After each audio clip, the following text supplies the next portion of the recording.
By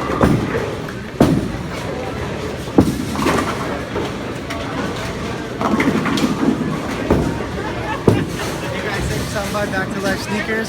Today I'm going to be doing the restoration on the Jordan Fire Red 5 from 2006. Stay tuned. Okay, so the first thing we're going to do is obviously clean the shoes like we always do. Here you can see that there is some sole separation by the toe box. You're going to see me, I'm going to go ahead and actually re-glue that, so you'll see that process too.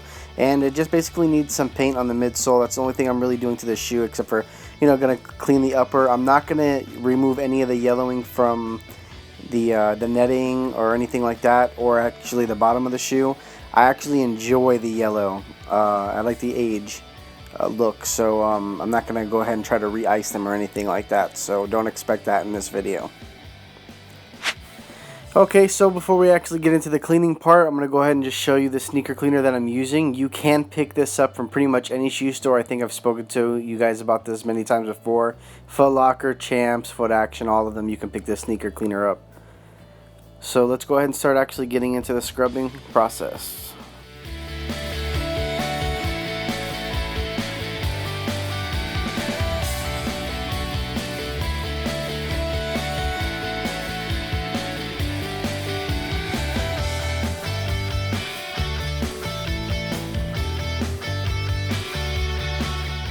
Okay, so now that I'm done scrubbing the shoe off in the sink, these shoes obviously have more dirt on them. They're from 2006. Sometimes you get stains from the paint that are on the shoe or from maybe some clothes that you might wear.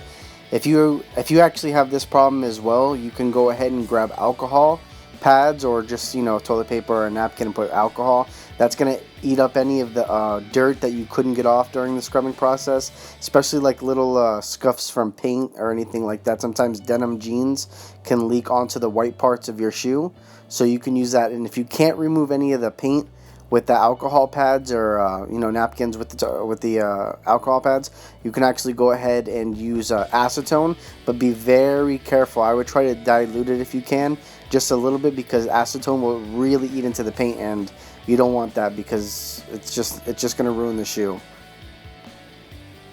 Okay, and the next step, I'm going to be going ahead and using super glue. I do use Gorilla brand. I think it's very strong and it hasn't let me down at any point. So you can see here I'm just going to be putting the glue very thin, light coats, because if you put too much, you're going to have trouble with it drying right. And it might not dry correctly, and it'll just loosen up. You just want to put very little in the cracks, and as you're applying pressure, you might see liquid come out. Just try to use like some Q-tips or a paper towel very quickly, because super glue dries so fast.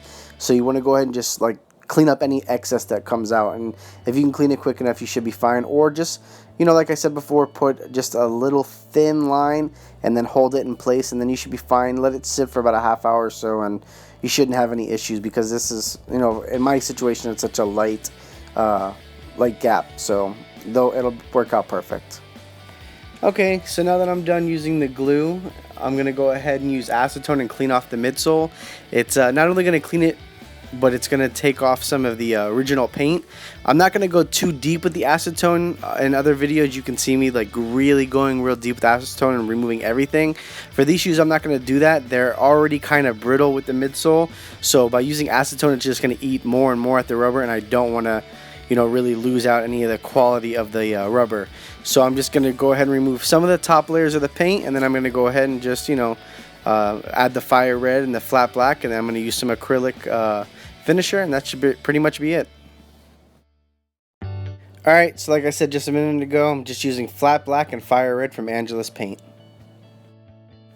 Alright, so first things first, I am the realist, and we're going to continue painting with this shoe. I'm going to be using the fire red color first. I'm going to not use any tape for the upper part of the shoe.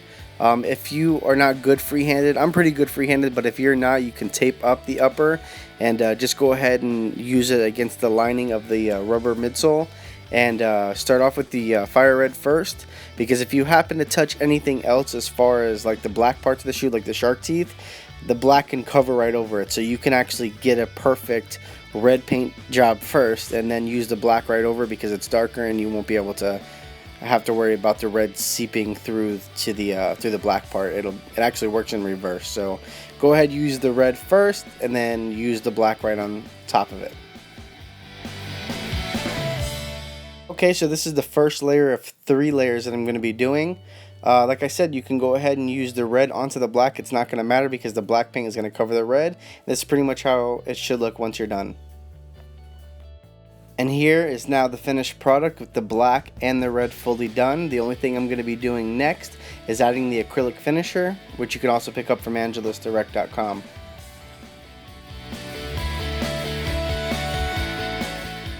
Okay, so when applying the acrylic finisher, which is this one here that I'm showing you, you're gonna go ahead and just, put a little bit on the tip of the brush. I use the thicker brush.